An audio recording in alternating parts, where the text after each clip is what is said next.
이 시간 저희들이 데살로니가후서 1장을 읽었습니다. 1절부터 12절까지 있는 짤막한 그런 장입니다만은 이 말씀 가운데 아주 중요하고 또 우리로 하여금 어떻게 기도해야 될 것인가에 대한 내용들이 기록되어 있으면서 이 말씀을 깊게 묵상할 때에 우리가 큰 위로와 힘을 얻게 됩니다.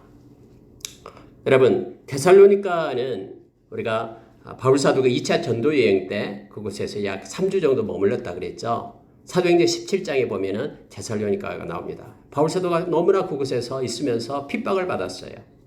그래가지고 데살로니가에서 처음으로 예수를 믿는 사람들이 몰래 바울 사도를 갖다가 사람들이 핍박을 하니까 빼돌렸죠. 다른 데로 가게끔 그렇게 했습니다. 그래서 베레아로 내려가고 아테네도 내려가게끔 그렇게 했었죠. 그리고 그곳에 남아있는 사람들은 예수 믿는 사람들이요 너무나 핍박을 받았어요. 야손을 비롯해서 그들이 핍박을 받고 또 돈도 벌금도 많이 내고 막 그랬습니다. 그런데 그 핍박이 그렇게 해서 교회가 세워졌는데 핍박이 없어진 게 아니에요. 그곳에서 그들이 너무나 그 뒤로부터 예수 믿는 것 때문에 환난을 받고 어려움을 당했습니다. 그래서 바울 사도가 그렇게 얘기했잖아요. 데살로니가 전서에서 그렇게 말했습니다. 우리가 유대인으로부터 그런 동족의 핍박을 받듯이 너희들도 너희들의 동족으로부터 예수 믿는 것 때문에 너무나 많은 핍박을 받았다. 그러나 그 핍박받는 그것이 바로 구원의 표가 된다라고 말하면서 그들을 위로하는 바울 사도의 모습을 보게 됩니다. 여러분, 오늘 읽은 1장에서 나와 있는 것 중에서요 3가지 정도만 우리가 묵상하고 기도를 하도록 하겠습니다. 자, 여러분 3절에 한번 보십시오. 형제들아, 우리가 너희를 위하여 항상 하나님께 감사할지니. 아니, 갑자기 하나님께 감사하겠다라고 말합니다. 너희들 때문에 바울 사도 그런 일행들이 하나님께 감사하겠다고 말합니다. 근데 감사한 이유가 뭐냐면요 2가지를 얘기합니다. 이것이 당연함은 하나님께 감사하는 것이 당연하다라는 거예요. 왜 당연하냐? 그러면 2가지예요. 너희 믿음이 더욱 자라고. 여러분, 믿음이 자랐기 때문에 하나님께 감사하다고 말합니다. 세상에서 존재하는 것 중에서 가장 귀한 것이 뭐냐면 믿음입니다. 우리가 그래서 베드로사도는 베드로전서 1장 7절에서 우리가 이 세상 마치고 나서 우리 주님 앞에 섰을 때에 주님은 뭘 보냐 그러면은 우리가 이 땅에서 믿음을 가지고 살았는가 이것을 보신다라고 얘기하잖아요. 얼마나 돈을 많이 모았는가, 얼마나 학식이 많았는가, 얼마나 뭘 했는가, 뭘 세상에서 했던 걸, 그 업적을, 공적을 우리 주님이 보는 것이 아니라 얼마나 믿음으로 살았는가 이걸 보고 그거에 대해서 우리 주님께서 우리에게 영광을 주고 칭찬하고 우리를 존귀케 한다라고 성경이 말해주고 있죠. 그래서 세상에서 가장 귀하다고 여기는 금보다도 귀한, 정금보다도 귀한 것이 믿음이다라고 말합니다. 우리 주님께서도 요한복음 6장 29절 이하에서 그렇게 말하잖아요. 썩을 양식을 위하여 일하지 말라라고 말하면서 말씀하신 것이 뭐냐면 영원히 있는 양식, 하나님의 일을 할 것을 말합니다. 사람들이 묻잖아요. 무엇이 하나님의 일입니까? 믿음으로 사는 게 하나님의 일이다라고 우리 주님이 가르쳐 주잖아요. 그래서 여러분요, 이 바울 사도가 지금 하나님께 항상 감사하면서 당연히 그렇게 감사해야 될 것이 뭐냐면 너희들이 갖는 믿음이 점점 자라고 있기 때문이다라고 말합니다. 여러분, 믿음은 유기적입니다. 유기체적이죠. 그러니까 가만히 머물러 있는 것이 아니라 믿음은 자라나는 것입니다. 그리스도의 장성한 분량이 충만한 데까지 우리의 믿음이 그렇게 성숙되고 자라나기를 원합니다. 이 믿음이 자라나는 것, 믿음으로 행하는 것, 어제 믿음보다도 오늘 믿음이 더 커서 하나님을 기쁘시게 하는 그들의 모습을 보니까 하나님께 너무너무 감사한 거예요. 그래서 이것이 당연히 하나님 앞에 감사하고 있다고 말합니다. 우리 자녀들의 믿음이 자라는 걸 보면 우리는 너무나 기뻐합니다. 그들이 진리 가운데 행하는 걸 보면 우리는 기뻐한다라고 요한사도는 요한 1서에서 그렇게 1장에서 우리에게 가르쳐주고 있죠. 중요한 게 믿음임을 먼저 말합니다. 믿음이 이기고요. 믿음이 우리를 구원으로 인도합니다. 믿음이 없이는 하나님을 기쁘시게 할 수가 없고요. 그래서 여러분, 우리가 믿음을 가지고 살아가길 원합니다. 믿음은 자기 확신하고는 틀려요. 어떤 사람 무조건 믿습니다 하는데 이 믿습니다라는 자기 확신은 믿음이 아니에요. 믿음은 말씀을 믿는 것이 믿음입니다. 말씀대로 될 것을 믿는 거예요. 상황이 아무리 어려워도 그 상황을 보고 따라가는 것이 아니라 말씀대로 성취됨을 믿고 말씀을 지키면서 사는 것이죠. 이것이 주님을 사랑하는 것이다라고 요한복음 14장 21절, 14장 23절에서 우리에게 가르쳐주죠. 하나님 너무나 사랑해서 당신의 거처를, 성부, 성자, 성령의 거처를 우리에게 와서 거처를 삼겠다라고 그렇게 말씀하고 있잖아요. 두 번째로 여러분, 왜 하나님께 감사하냐 그러면요, 사랑 때문이라고 말합니다. 너희가 다 각기 서로 사랑함이 풍성함이니, 이렇게 말합니다. 사랑이 풍성함을 보고 하나님 앞에 감사한다라는 거예요. 여러분, 오늘 또 작은 소리로 읊조리며 라는 제목으로 매일매일 제가 말씀을 보냅니다. 오늘은 사랑에 대한 말씀을 이미 보냈습니다. 읽으신 분도 있을 거고, 제가 6시 정도에 오후에 보냅니다. 오전에는 말씀을 보내고 오후에는 이 칼럼을 보냅니다. 오늘은 사랑에 대한 것이었습니다.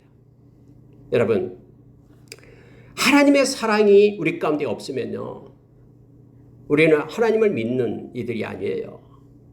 하나님의 사랑이 우리 가운데, 우리가 하나님을 사랑한다라고 고백할 수 있고 하나님의 사랑이 우리 가운데 있는 자가 바로 우리 가운데 성령이 있는 것입니다. 만약에 우리 가운데, 우리 사람은 모르잖아요. 마음속에요. 정말로 하나님을 사랑하는 마음이 있는지 없는지 모르겠다 그러면은 엎드려서 다시 예수 그리스도를 영접해야 됩니다.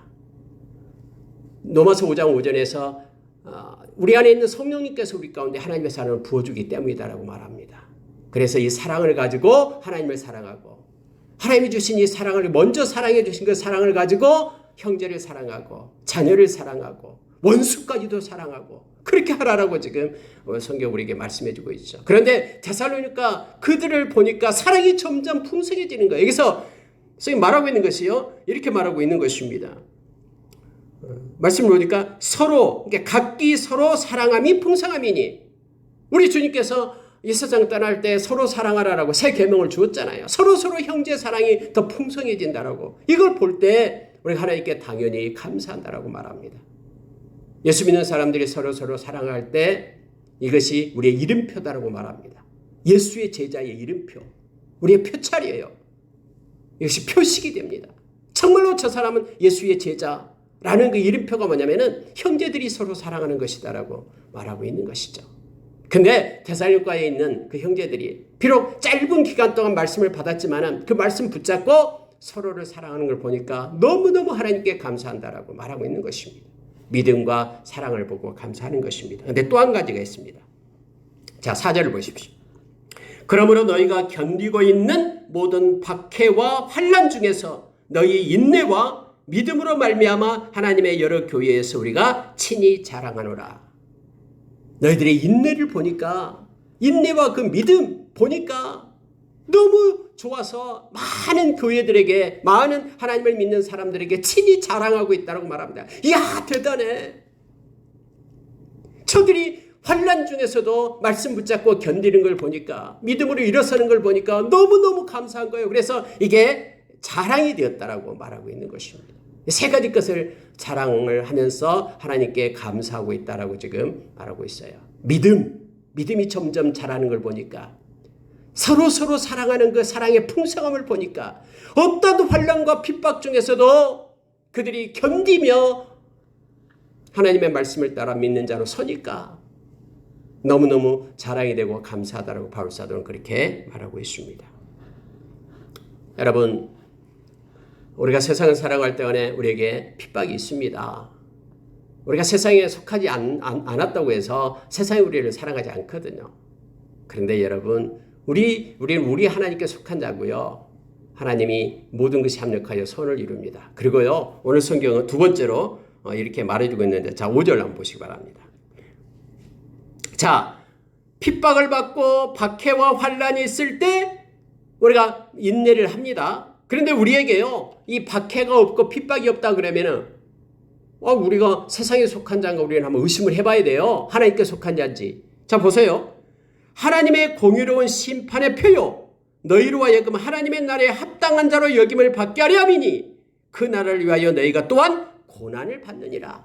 하나님의 나라를 위하여 너희가 또한 고난을 받는다라고 말합니다. 이것은 하나님의 자녀됨에 합당한 표라라고 얘기합니다. 만약에 고난이 없다 그러면은 너희는 하나님께 속한 자가 아니라 세상에 속한 자가 된다라는 거죠. 그래서 고난이 올 때는 이건 합당한 표다라고. 내가 진짜 하나님의 자녀이기 때문에 믿음 때문에 내가 고난을 받구나. 이렇게 생각하면 하나님께 감사하고 영광을 돌려야 됩니다. 반대로 내가 하나님을 믿는데 왜 이렇게 고난이 오냐고 이렇게 불평하고 원망하고 있으면 안 됩니다. 어떤 상황 속에서도 우리가 믿음으로 좋으신 하나님을 바라보는 것, 말씀을 붙잡고 있는 것입니다. 여러분, 사도행전 5장 41절에 보면은요, 예수님의 제자들이 막 박해를 받습니다. 옥에 갇히고 두들겨 맞고 그래요. 그런데 그들이 옥에서 풀려났을 때 사도행전 5장 41절에서는 그들이요 하나님께 감사하며 영광을 돌렸어요. 왠지 아십니까? 예수의 이름을 위하여 고난받기에 합당한 자로 그들을 불렀기 때문이다라고 그들은 기뻐하는 거예요. 우리가 뭔데 예수의 이름 때문에 그렇게 고난의 자리에 들어갈 수 있는 합당한 은혜를 우리에게 주셨는가 하면서 예수님 때문에 고난받는 것을 기뻐하고 하나님께 영광 돌리는 그들의 모습이 나타나고 있음을 봅니다. 그 나라를 위하여 너희가 또한 고난을 받느니라. 고난받을 때마다 우리가 이것을 기억하기를 원합니다. 그래서 고난 중에도 하나님께 영광을 돌리는 우리가 되기를 원합니다. 자, 여러분, 성경은요, 그러면 너희들에게 고난을 준 자는 그럼 어떻게 되는가? 너희들이 고난을 주고 아무 이유도 없이 그냥 미워하고 예수 믿는 사람이라는 것 때문에 막 핍박을 하고 이런 사람들 있잖아요. 뭐 개독견이 하면서 막 야단하고 이런 사람들이 있어요. 근데 오늘 성경은요, 거기에 대해서 명확하게 말해주고 있는데 이렇게 말합니다. 너희로 환난을 받게 하는 자들에게는 환난으로 갚으시고. 여러분, 이것은요, 우리 주님께서 그렇게 말씀하셨잖아요. 사도행전 9장에 보면 다메섹 도상에서 예수님은 바울 사도를 만나잖아요. 그때 사울이죠. 그러니까 사울하고 바울은요, 똑같은 말이에요. 이름이 똑같아요. 근데 사울이라고 얘기할 때는 히브리식 표현이에요. 히브리. 그리고 바울이라고 말할 때는 헬라식 표현이에요. 바울이 그 이방인의 사도였잖아요. 그러니까 이방인 로마 그 시대의 그 지역, 뭐 고린도니 에베소니 이것은 다 로마가 지배하고 있는 지역이었거든요. 거기서는 헬라식으로 불러야 되죠. 그래서 바울이라고 얘기한 거예요. 뭐 사울이라는 이름이 바뀌어가지고 바울이 됐다 이게 아니에요.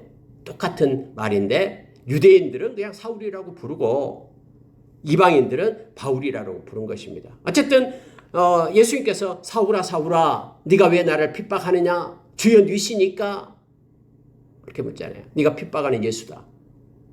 여러분, 사울이 핍박한 사람은 예수님을 직접 핍박한 거 아니잖아요. 예수 믿는 사람을 핍박했죠. 근데 예수님은 예수 믿는 사람을 핍박한 것을 네가 나를 핍박했다라고 말하는 거거든요. 여러분, 오늘요, 공의로운 하나님께서는요, 이거 그냥 넘기지 않습니다. 우리를 힘들게 하고, 우리를 핍박하고, 우리를 못살게 굴고, 너희로 환난을 받게 하는 그들에게는 다음에 심판의 때에 하나님께서 환난으로 갚으시고, 이렇게 말합니다. 그들에게 환난으로 갚아주신다고 말합니다. 그러면은 환난을 받는 우리들에게는요, 어떻게 됩니까? 자, 7절에요. 환난을 받는 너희에게는 우리와 함께 안식으로 갚으시는 것이 하나님의 공이시니. 여러분, 느헤미야서 9장 31절, 32, 33절에 보면 하나님에 대해서 자세히 나오고 있습니다. 에스라 학자가 막 사람들 모아놓고 하나님에 대해서 가르쳐요. 거기 보면. 근데 거기에 하나님은 공의의 하나님, 진실하신 하나님이라고 나옵니다. 하나님은 공의의 하나님이기 때문에 반드시 하나님의 백성을 핍박하는 자들에게 환난으로 갚으셔야 돼요. 그리고 환난을 받았고 힘들었던 하나님의 백성에게는 안식으로 갚으시는 것이 하나님의 공의다라고 지금 말하는 겁니다.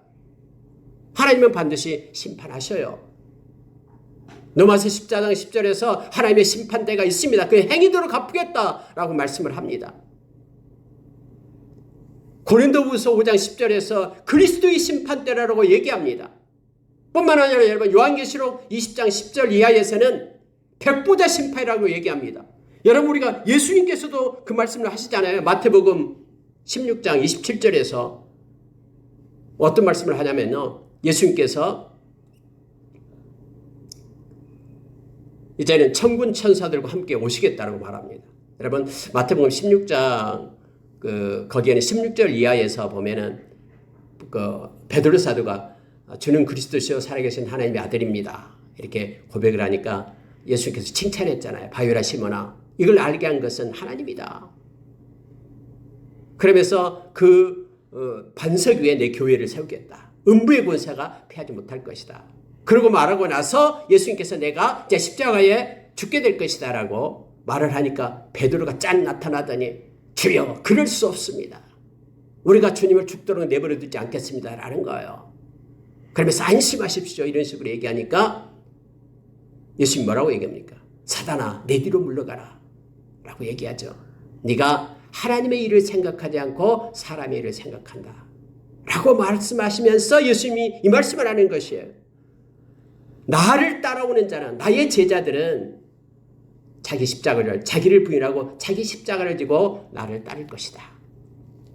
그러면서 말씀하고 나서 이제 여기서 말하는 마태복음 16장 27절에서는 예수님께서 다시 오시겠다고 이렇게 말씀을 합니다. 제가 그 부분을 읽어드릴게요. 16장 27절에서요. 인자가 아버지의 영광으로 그 천사들과 함께 오리니. 여러분 아직 예수님은 지금 십자가에 못 박혀 죽으시지도 않았잖아요. 제자들에게 하는 얘기예요. 다음에 예수님이 다시 오실 때 아버지의 영광으로 천사들과 함께 오겠다고 말합니다. 그러면서요. 그때에 각 사람이 행한 대로 갚으리라. 예수님께서 심판주가 되어서 각 사람이 행한 대로 갚겠다고 말합니다. 이게 공의다라는 거예요. 하나님의 공의요. 그래서 오늘 너희들을 핍박하는 자는 핍박으로 갚겠고 핍박받는 너희들에게는 안식으로 갚겠다. 이것이 하나님의 공의다 라고 성경 말하면서 위로를 하는 거예요. 너희들이 지금 환난과 핍박 가운데 있지만 예수 믿는다면 죽이기도 하고 옥에 가두기도 하고 막 그런 핍박이 있고 그러지만은 인내로 견뎌라. 하나님께서 다 알고 계시고 하나님의 때에 하나님의 방법으로 갚아주신다. 이것이 공의의 하나님이다. 그러니 믿음에 흔들리지 말고 예수를 떠나지 말고 배반하지 말고 끝까지 믿음의 경주를 할 것을 지금 말하고 있는 것입니다. 여러분 8절에 보시기 바랍니다. 심판에 대해서 얘기하는데요. 하나님을 모르는 자들과 우리 주 예수의 복음에 복종하지 않는 자들에게 형벌을 내리시리니 이런 자들은 주의 얼굴과 그의 힘의 영광을 떠나 영원한 멸망의 형벌을 받으리로다. 여러분 어떤 사람들이 이렇게 말해요. 아니 뭐 예수를 안 믿는 것이 무슨 죄가 됩니까? 죄예요 죄. 예수 믿지 않는 것이 죄입니다. 예를 들어 생각해 보세요. 나를 위하여 생명을 주신 그리고 나를 살리겠다라고 말씀하신 그걸 거부한 거잖아요. 하나님의 아들을 거부한 거잖아요. 그래서 여러분요. 우리가 요한계시록 21장 8절에 보면은 영원히 불못에 던져지는 그런 8가지 죄를 쭉 나열하는데요. 그 중에서 가장 먼저가 두려워하는 자. 그래서 막 세상이 두려워가지고는 예수를 버리고 떠나는 자를 얘기해요. 믿음에 배반하는 자를 얘기합니다. 그리고 믿지 않는 자. 믿지 않는 자가 형벌을 받는다고 얘기합니다. 여기서도 역시 정밀하게 말합니다. 여기서도 하나님을 모르는 자들 그들은 형벌을 받는다고 얘기합니다. 우리가 여러분 요한복음 10장 3절에서 아버지를 아는 것, 하나님 아버지를 아는 것, 그리고 그의 아들을 아는 것이 영생이다라고 얘기하잖아요. 하나님을 알고 주님을 아는 자가 영생이라고 말합니다. 아는 것이 영생입니다. 그런데 하나님을 모르는 자, 이 말은요. 하나님의 사랑받기를 거부한다라는 뜻이에요. 하나님이 누군지 예수님이 누군지 모른다 이런 뜻이 아니라 하나님의 사랑이 왔음에도 불구하고 자기 아들을 죽여서 우리를 대신해서 살려서 그것을 믿는 자에게 생명을 주겠다라는 그런 하나님의 사랑을 알았음에도 불구하고 거부하는 거예요. 아니요. 나는 예수 믿지 않겠습니다. 이것이 하나님을 모르는 자들 이렇게 표현하고 있는 것입니다. 우리 주 예수의 복음을 복종하지 않는 자, 하나님의 말씀을 받지 않는 자, 주님의 복음을 받지 않고요. 말씀을 버린 자를 얘기합니다. 그들은 오늘 영원한 멸망의 형벌을 받는다. 영원한 멸망의 형벌을 받는다라고 성경은 말해주고 있습니다.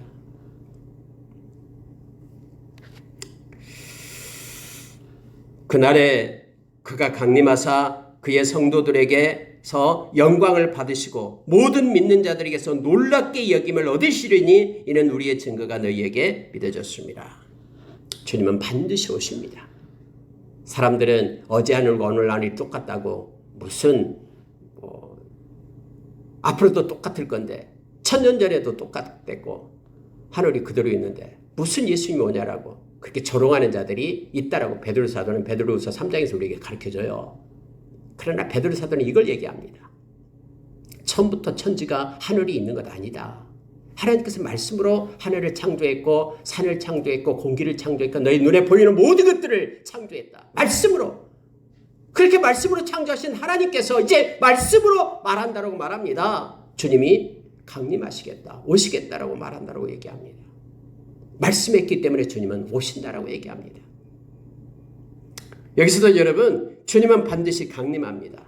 주님이 오실 때예요. 왜 우리가 예수님의 그런 나타나심을 사모하느냐? 디모데후서 4장 7절 8절에서 바울사도 그렇게 얘기했잖아요. 주님의 나타나심을 사모하는 자들에게 면류관을 준다라고 말했잖아요. 왜 그러냐면요.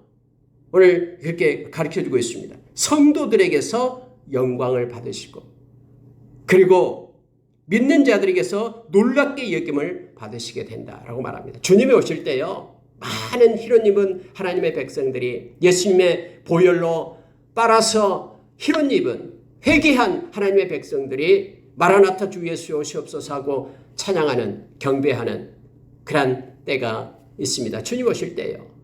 요한계시록 7장에서 우리에게 그렇게 보여주고 있잖아요. 거룩한 무리들, 주님을 찬양하고 경배하는 무리들. 그때 장막으로 하나님께서 우리를 덮으시고 우리의 모든 것들을 하나님은 회복시키시고 또 어린 양 예수 그리스도를 따라서 생명수샘으로 우리를 인도해 주시고 모든 안식이 주어지는 그때가 바로 주님이 강림하실 그때임을 우리로 알고 말게 합니다. 놀랍게 여김을 받는다라고 말합니다. 여러분 우리 주님 오실 때 우리가 상상할 수 없는 큰 영광 가운데 주님은 왕으로서 오신 것입니다. 그때 여러분 다른 성경에 보면은요. 예수를 믿지 않는 자들 하나님의 사랑을 받지 않는 자들은 무서워서 덜덜덜 떨면서 주님을 맞이할 수가 없는 거예요. 죄 때문에요. 그래가지고 산아 바위야 나를 덮어라 하면서 통곡하는 그러한 바다가 된다라고 말합니다. 그러나 예수 믿는 저와 여러분은 눈을 들어서 마라나타 주 예수 오시옵소서 하고 찬양하는 백성으로 일어서 주님을 영접하게 됨을 성경은 가르쳐 줍니다. 이 말씀 보고 마치겠습니다. 11절 12절입니다. 이러므로 우리도 항상 너희를 위하여 기도함은 우리 하나님이 너희를 그 부르심에 합당한 자로 여기시고 모든 선을 기뻐함과 믿음의 역사를 능력으로 이루게 하시고 우리 하나님과 주 예수 그리스도의 은혜대로 우리 주 예수의 이름이 너희 가운데서 영광을 받으시고 너희도 그 안에서 영광을 받게 하리 함이라 라고 말하고 있습니다. 여러분 지금 마지막으로 이제 기도하면서 나타내고 있는 것이죠. 우리도 항상 너희를 위하여 기도함은 해서 네 가지 것을 위하여 기도한다라고 말합니다. 첫째가 뭐냐면요. 부르심에 합당한 자로 여기시기를 하나님께서 너희를 부르심에 합당한 자로 여기기를 위하여 기도한다라고 말합니다. 여러분 우리가 이 땅에 존재의 이유가 있습니다. 하나님이 의미 없이 우리를 이 땅에 보내신 게 아니에요. 이 땅에 우리가 살아가는 존재의 이유.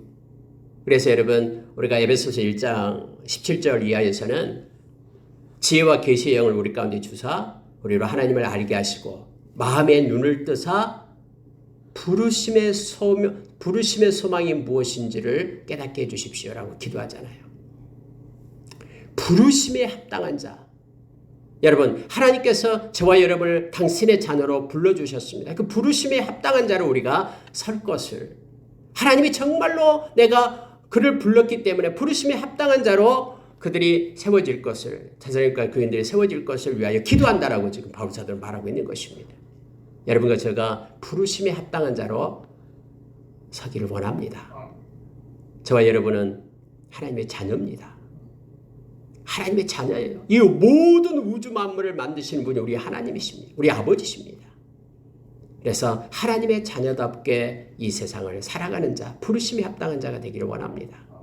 하나님께서는 저와 여러분을 택하셨다고 베드로 사도는 베드로전서 1장 2절에서 이렇게 말하는데 그게 뭐냐면 예수님의 피 뿌림을 주기 위하여 그리고 성령의 거룩하게 하신 성령에 따라 순종함을 주게 하기 위하여 그렇게 우리를 불렀다고 말합니다. 다시 말하면 예수님의 십자가의 은혜로 우리가 제사함을 받고 그리고 성령께서 우리를 인도하심으로 말씀 가운데 순종함을 가지고 살게끔 우리를 불렀다고 하나님의 자녀로 불렀다고 말합니다.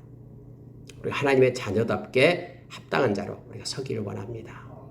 그래서 하나님께 영광 돌리고 올곧고 정직하게 세상 사람과 그렇게 속한 자가 아니라 거짓됨, 거짓 사비를 따라가는 세상을 따라가는 것이 아니라 언제나 정직한 자로 살아계신 하나님 앞에 우리가 부르심에 합당한 자로 그렇게 서기를 원합니다.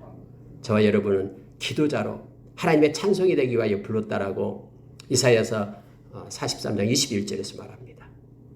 하나님께 예배자로 부른 것입니다. 하나님께 예배하고 하나님께 찬양하고 하나님께 기쁨을 드리는 부르심에 합당한 자로 우리가 서기를 원합니다. 두 번째로 여러분 뭘 놓고 기도하냐면요. 모든 선을 기뻐함과 이렇게 되어 있죠. 이 선이다라는 것은 하나님이 기뻐하는 것을 말하죠. 선. 그러니까 모든 선을 기뻐함과 이것은요. 기도서 2장 14절에 보니까 예수님께서 우리를 위하여 십자가에 못 박히신 이유가 뭐냐면 이 땅에서 선을 행하는 많은 선을 행하는 그런 하나님의 백성으로 세우기 위함이다라고 말합니다. 하나님이 기뻐하는 일을 우리가 하기를 원합니다. 즉 모든 선을 하나님께서 기뻐함과 하나님 저들이 행하는 모든 것들을 하나님께서 기쁨으로 받아주십시오. 저들이 하나님께 기쁨을 드리는 자가 되게 도와주십시오라고 기도하고 있는 것입니다. 요즘은 어떻게 세상보다 예수 믿는 사람들이 오히려 세상을 더 사랑하고 세상 사람들과 구분이 안 된다고 그렇게 말을 많이 합니다. 그런데 예수님께서 팔복을 얘기하고 나서 마태복음 5장 13절 이하에서 너희는 세상과 세상의 빛과 소금이다라고 말하잖아요. 우리는 세상에서 빛의 역할, 빛의 자녀로서 살고 소금의 역할을 해야지만이 너희 아버지께서 영광을 받으신다라고 말합니다. 많은 선한 일을 우리가 행하기를 원합니다. 지금 이걸 놓고 바울사도가 기도하고 있는 거예요. 요즘에 매스컴 보면은 교회에서 여러 가지 일들이 나오면은요 좋지 않는 그런 일들 많잖아요. 근데 그런 것들은요 예수 믿지 않는 사람이 그렇게 했다면은 잘 보도도 안 돼요. 예수 믿는 사람이 하면 막 떠들고 야단입니다. 어쨌든 우리가 세상의 빛과 소금이 되기를 원합니다. 그런 선한 일을 많이 하는 우리가 되기를 원합니다. 선한 데는 지혜롭고 악한 데는 미련한 우리가 되기를 원합니다. 그리고 여러분 세 번째로 뭐냐면요. 믿음의 역사를 능력으로 이루게 하시고 이렇게 되어 있죠. 믿음의 역사를 능력으로 이루게 하시고 하나님 믿음으로 행하는 모든 것들을 하나님이 힘을 주시고 동력을 주셔서 저들이 성취하게 해주십시오. 저들의 믿음을 끝까지 지키며 믿음으로 끝까지 행하게 해주십시오. 믿음의 역사를 이루게 해달라고 기도하고 있음을 보게 됩니다. 여러분 우리가 우리 자녀를 놓고 기도할 때 하나님 우리 자녀들이 믿음으로 그렇게 서기를 원합니다. 믿음이 가장 최고의 가치니까요. 믿음을 위하여 기도하고 있음을 보게 됩니다. 믿음에는 역사가 있다 그랬죠. 그래서 데살로니가전서 1장에서 데살로니가 교인들은 믿음의 역사. 믿음은요 머릿속에만 들어있는 것이 아니라 우리의 실제 삶 가운데 믿음으로 뭔가가 행해져야 된다라는 거예요. 말씀을 따라서요. 그래서 믿음의 역사를 이루고 성취하게 해주십시오. 라고 세 번째 기도했고 마지막에 기도는 뭐냐면요. 예수의 이름이 너희 가운데서 영광을 받으시고 너희도 그 안에서 영광을 받게 하려 함이라. 여러분 두 가지를 얘기하고 있습니다. 우리 가운데서 예수의 이름이 영광 받기를 원합니다. 너희 가운데서 예수의 이름이 영광 받기를 원한다라고 지금 바울사도가 기도하고 있는 것입니다. 여러분 우리가 행하는 삶 가운데 우리가 예수 그리스도께 영광 돌리는 일들을 우리가 하기를 원합니다. 우리의 여러 가지 삶 때문에 우리 주님이 영광받는 그 일이 우리 가운데 있기를 원합니다.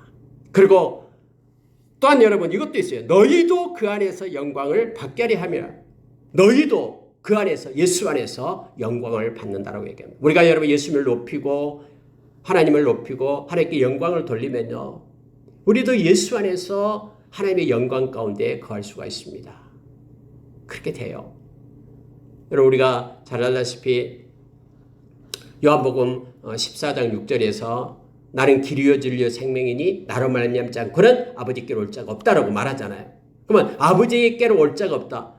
예수님께서 길이요 진리요 생명이 되셔서 예수님을 통해서 하나님의 영광 가운데 우리가 들어간다라는 뜻이거든요.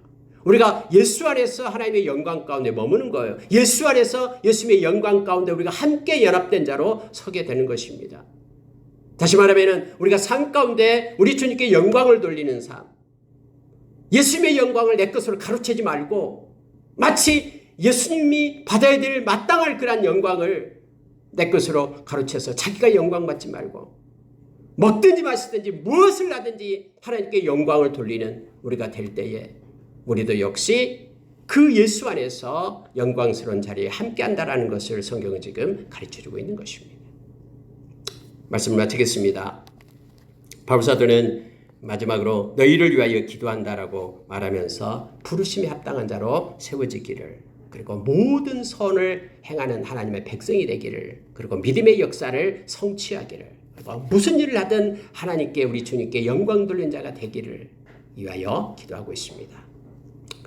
저와 여러분도 우리 하나님께 이렇게 영광 돌리는 자가 되기를 원합니다. 행하는 모든 일 가운데 믿음으로 행해서 하나님께 칭찬받는, 우리 주님 앞에 섰을 때 착하고 충성된 종이라는 주님의 말씀을 듣는 저와 여러분 되기를 원합니다. 함께 기도하겠습니다.